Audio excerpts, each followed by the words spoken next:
Namanya Ustadz Hidayat Arifin.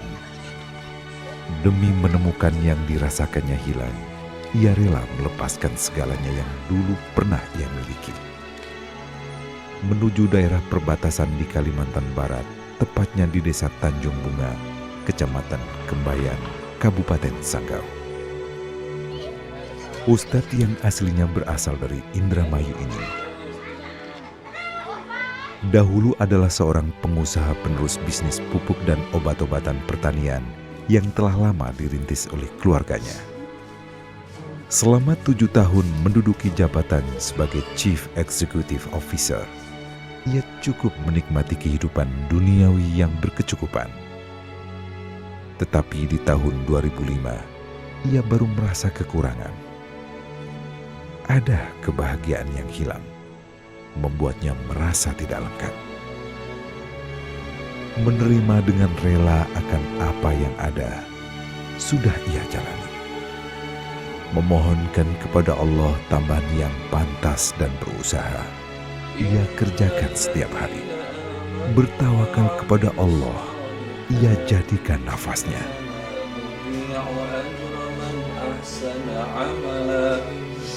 Tidak tertarik oleh tipu daya dunia. Ini yang ia takuti.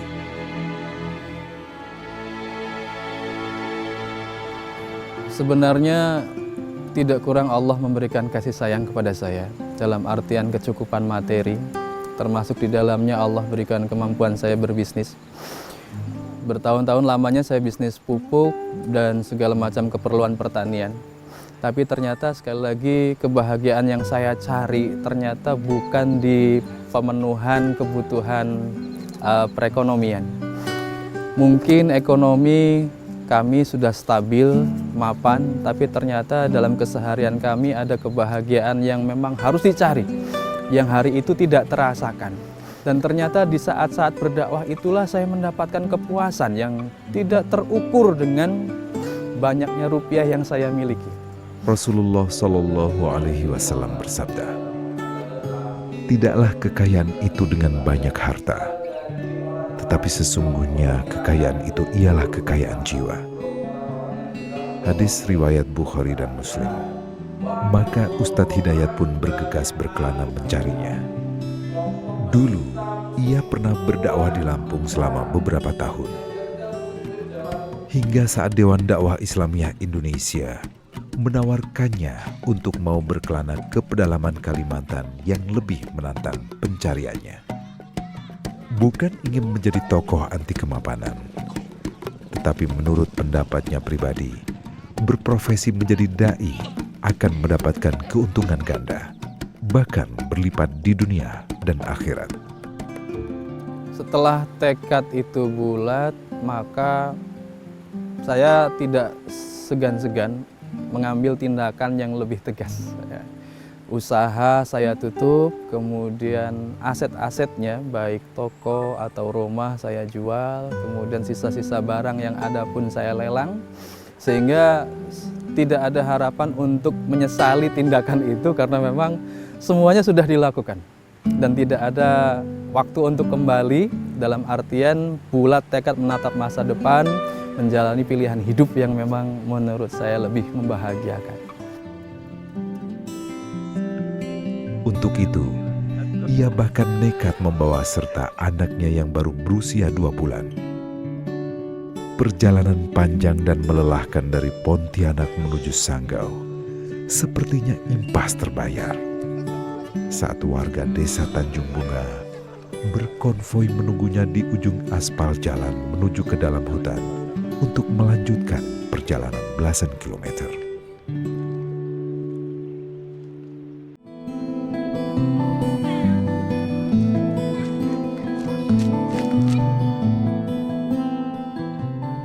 Desa Tanjung Bunga memang cukup unik. Warga desanya mayoritas adalah mu'alaf dari suku Dayak. Lokasinya diapit oleh desa-desa berpenduduk non-muslim.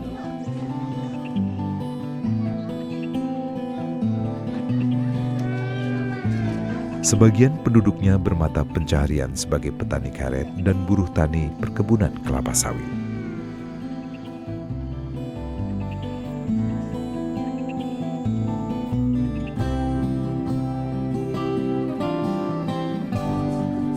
listrik memang sudah masuk desa tersebut walau tidak jarang mati lampu.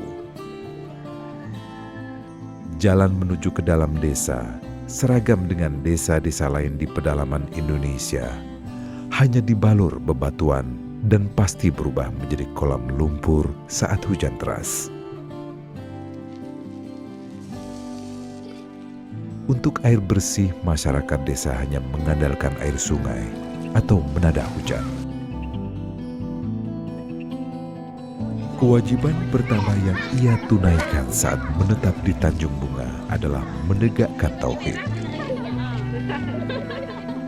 Warga yang sangat menginginkan kehadiran seorang ustadz ini masih sangat membutuhkan pembinaan, mulai dari belajar gerakan dan doa salat 5 waktu, pengentasan buta huruf hijaiyah, berpuasa sepanjang bulan Ramadan, serta siraman rohani yang dapat menjadi peringatan agar mereka tidak terbawa kembali ke dalam kebiasaan-kebiasaan yang tidak sesuai dengan ajaran Islam. Untuk anak-anak desa tersebut, Ustadz Hidayat mengajak adiknya untuk menggerakkan Taman Pengajian Al-Quran.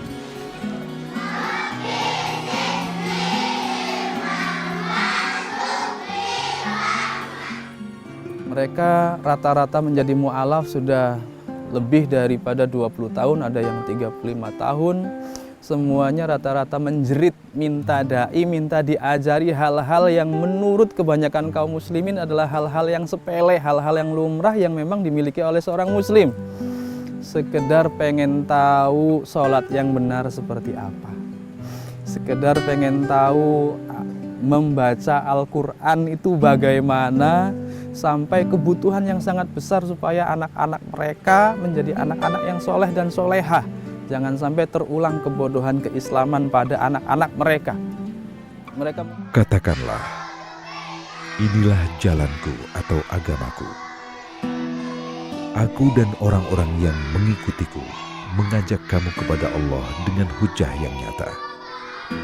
Maha suci Allah, dan aku tidaklah termasuk orang-orang yang musyrik. Al-Quran, Surat Yusuf ayat 108. Ternyata berdakwah dan menjadi da'i adalah kebahagiaan hakiki baginya.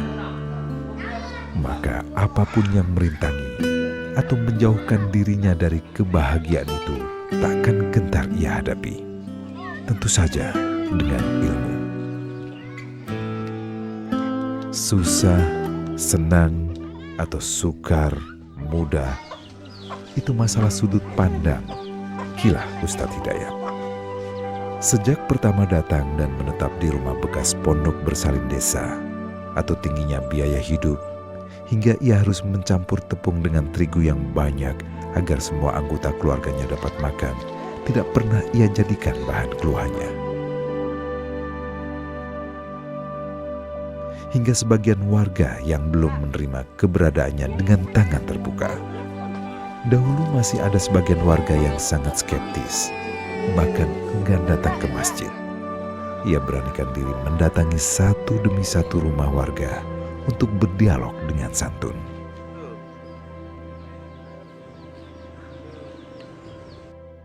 Selama hidup di pedalaman ini, di negeri yang asri dan indah ini, Allah berikan satu pelajaran yang penting, yaitu bagaimana ikhlas dan tulusnya berdakwah.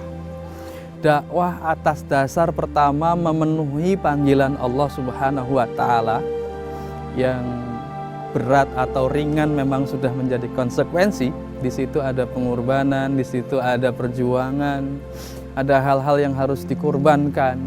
Dan dakwah demi pemenuhan rasa kasih sayang kita kepada orang-orang yang kita dakwahi. Ketika kita berdakwah kemudian kita menganggap objek dakwah kita sebagai keluarga yang kita cintai, kemudian objek dakwah pun menyambut kita sebagai orang-orang yang mereka cintai. Disinilah kemudian makna dakwah itu terasa lebih indah. Tidak ada satu motivasi apapun selain mencari ridha Allah dan berkasih sayang dengan mereka ketika kita berdakwah.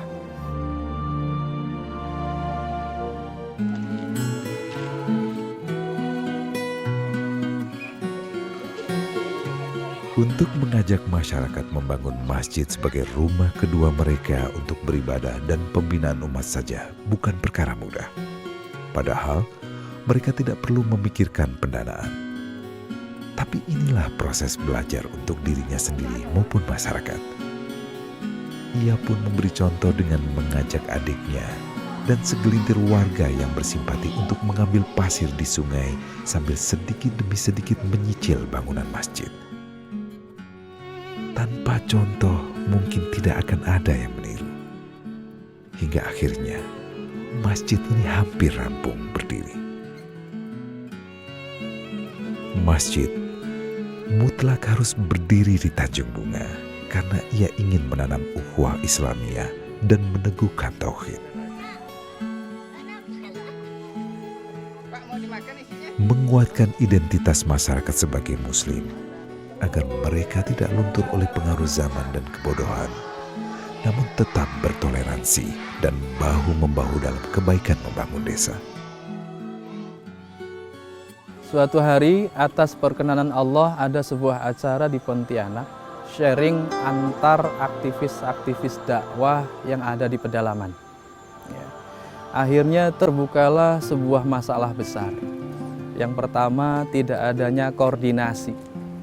Kemudian tumpang tindihnya aset antar sesama pelaku dakwah di pedalaman kepada para mu'alaf itu. Termasuk di dalamnya tidak ada kesatuan data dan angka tentang jumlah mu'alaf, jumlah kampungnya, dan sebagainya tidak ada. Hingga akhirnya masalah itu berimbas kepada masalah yang lebih detail, termasuk di dalamnya tidak ada standar baku pengajaran kepada para mu'alaf, bagaimana merubah status mereka dari mu'alaf menjadi muslim yang sebenarnya muslim yang standar. Muslim satu dan lainnya adalah sendi paling pokok untuk membentuk tatanan masyarakat Islam yang kuat, yaitu Islam yang menegakkan keadilan bagi semua makhluk Allah. Islam yang membentangkan kepada siapa saja kasih sayang untuk semua umat manusia. Islam yang memberikan rasa damai bagi pemeluknya, bagi saudara seiman, bagi saudara sedarah dan sedaging, bagi saudara satu negara, dan bagi umat manusia, siapapun dia, apapun mereka. Inilah Islam yang menjunjung tinggi martabat manusia.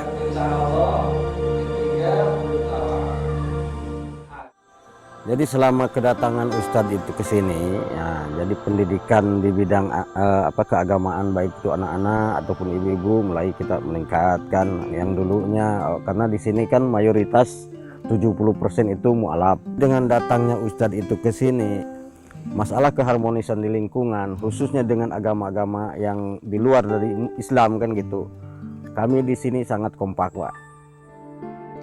Desa Tanjung Bunga ini perlu mendapatkan apresiasi dan dapat dijadikan contoh. Bagaimana masyarakat berbeda agama ini dapat hidup rukun dan ukhuwah Islamiyah tidak rentan dari perpecahan.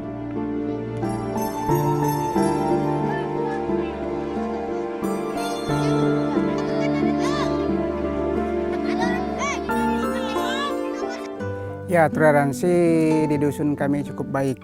Karena di sini memang termasuk setiap unsur agama itu tidak ada bermasalah. Tidak pernah. Karena setiap tahun ataupun setiap waktu itu selalu baik. Tidak ada masalah, tidak ada perselisihan.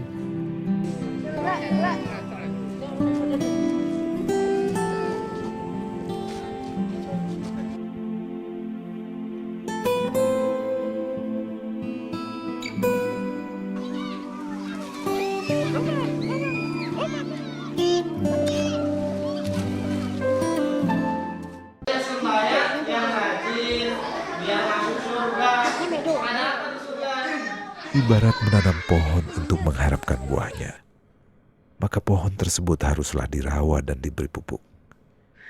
Ia pun akan terus berada di Tanjung Bunga sampai nanti ukhuwah Islamiyah di sana berbunga dai lokal. Dengan kedatangan Ustadz Arifin di sini sangat banyak manfaatnya. terutama untuk anak-anak, ibu-ibu yang tadinya daerah kita ini kan mayoritas ini mualaf ini, karena memang beberapa tahun ini tidak ada yang membina. Jadi kami sangat terbantu, artinya bersyukur dengan adanya Ustadz Hidayat ini membantu untuk melatih anak-anak kita terutama tentang ilmu agamanya. Nah, mudah-mudahan juga dari Dewan Dakwah lagi mau lagi mengirimkan ustadz-ustadznya kemari gitu untuk membantu di Dusun Tanjung Bunga ini. Jujur. Untuk memantapkan aktivitas dakwahnya ini, Ustadz Hidayat mendirikan klinik bekam dan pijat. Tujuannya agar dari kliniknya ini ia dapat berbuat lebih banyak dengan berbagai program-program yang telah ia pikirkan dan ingin dia lakukan.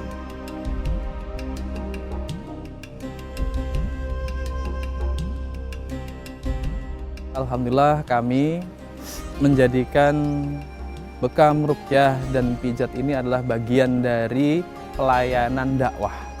Mudah-mudahan dakwah yang kita lakukan lebih menyentuh dan mudah-mudahan terapi tadi lebih membuka hati-hati yang keras untuk menerima dakwah.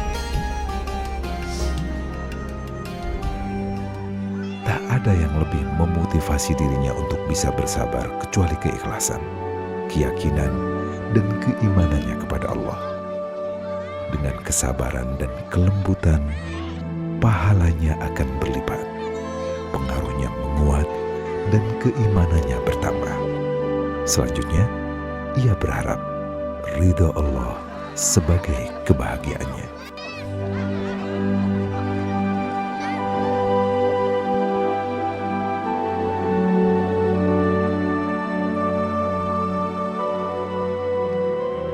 Ustadz Hidayat Arifin merupakan satu di antara dai yang mendapatkan tugas untuk membina masyarakat Dayak. Dan tentu berbagai persoalan akan dihadapinya. Tetapi dia bisa menghadapi semuanya itu. Sungguh pun demikian, saya ingin mengajak kepada seluruh pemirsa, jika ada di antara bapak dan ibu yang mendapatkan kelebihan rizki, maka hendaknya ikut serta berkiprah di dalam dakwah, membangun dan memperhatikan umat kita yang ada di daerah pedalaman dengan cara menyalurkan infak, zakat, dan sedekah bapak dan ibu melalui rekening yang tercantum di layar kaca ini. Assalamualaikum warahmatullahi wabarakatuh.